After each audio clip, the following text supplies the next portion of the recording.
How not so smart do you have to be to not get this? Hello, everyone. This is Dwight Woods, the Jeet Kune Rebel. Welcome to the I Love Jeet Kune broadcast number 286. This is the one about rampant misinterpretation in Jeet Kune. As you're logging in, if you'd be kind enough to say where you're logging in from, hit the like button and feel free to continue doing so throughout the broadcast. If you're catching the simulcast over on the YouTube, please be sure to like, subscribe, and hit the notification bell as well. But of course, the best thing you can do is to share this video and spread the word about the I Love Jeet Kune broadcast. All right, here's the deal. A lot of Jeet Kune people like to use things that Bruce Lee said to make themselves appear smart or even more knowledgeable. But their attempts are laughable when you realize that they have little to no understanding of context and or perhaps even subtlety. And you can virtually see them struggling to wrap their heads around the more sophisticated concepts of Jeet Kune.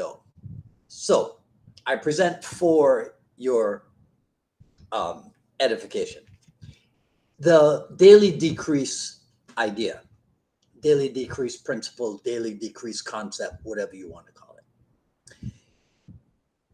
You must have been smoking something if you think that Bruce Lee meant that every day you had to eliminate something from your training. That's what daily decrease meant. Only I don't want to use the M word, only a not too smart person would think that. Because if you started out with 4 punches and 3 kicks, and every day you have to eliminate something, you have to daily decrease. By day 7, you'd have to stop training because you'd have no techniques. So daily decrease cannot mean daily subtraction. So what does it mean? Well, since it's not literal, then perhaps it is an indicator of something more, let's say, internal, something more mental than physical, perhaps even something more philosophical. And this apparently is where some people run into trouble. Because again, apparently, there were those in Jeet Kune who thought that the philosophical aspects of the art were of lesser import than the physical aspects. And if they did think that, then I think they were wrong. Because remember this, they asked Bruce Lee the question, what's the difference between hard style or soft style, right? AKA external Kung Fu or internal Kung Fu. And Bruce Lee said, the answer is not two. So JKD is both art and philosophy at the same time.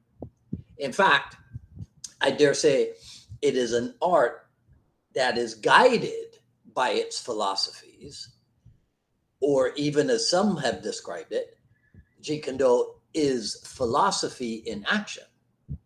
Okay, so I'm not going to take up too much more of your time. Daily decrease is a mindset. It is an admonition against taking on anything that does not further one's progress.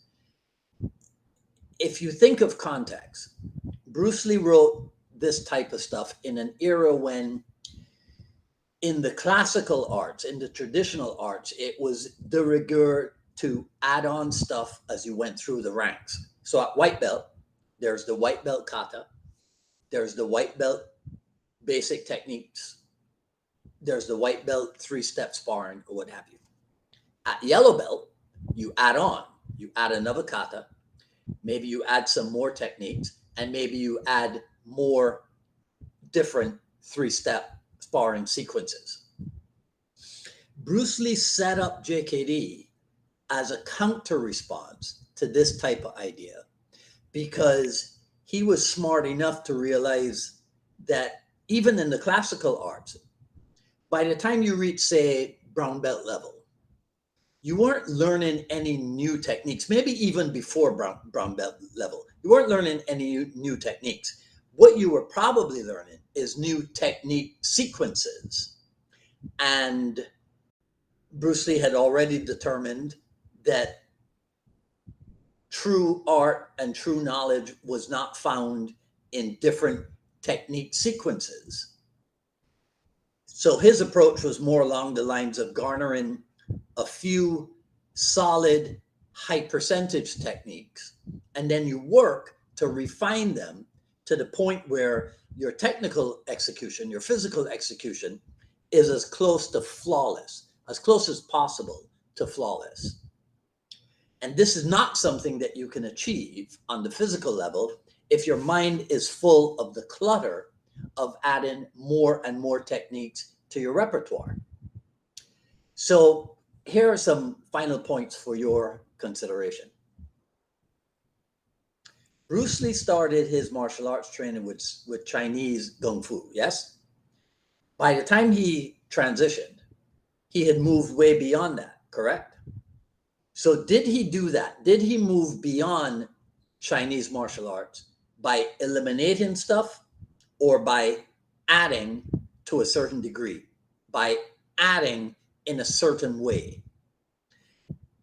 And then the last thing is, why do people automatically think that adding relates to techniques?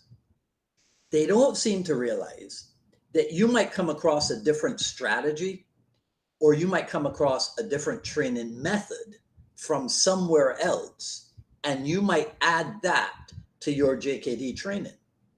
Why? Well, because things have evolved beyond 1973. So, what say you? What is your take on daily decrease, daily increase? What is your take on this adding on stuff? Let me know in the comments below. That's all I got to say for this video. If you like what you heard, comment, rate, subscribe, hit the notification bell. Follow me on Twitter at Dwight Woods and on Instagram at Dwight D. Woods. If you enjoy my work and you'd like to support the program, please visit jkdrebel.com, click on the Rebel Gear link, and that's where you'll see stuff like this, the Keep Calm and Learn to Fight Ferociously t-shirt, also available, I believe, as a coffee utensil.